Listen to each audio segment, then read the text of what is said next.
pasaka, ka nav smuki. Žurciņš stāv zālītē laukos, ķepiņās laukos.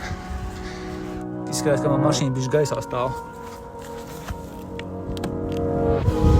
Vislabākais evakuātoris un ir būster. Viņš palika manā mašīnā. Un es pēc tam tikko to sapratu, viņš tieši man zvanīja.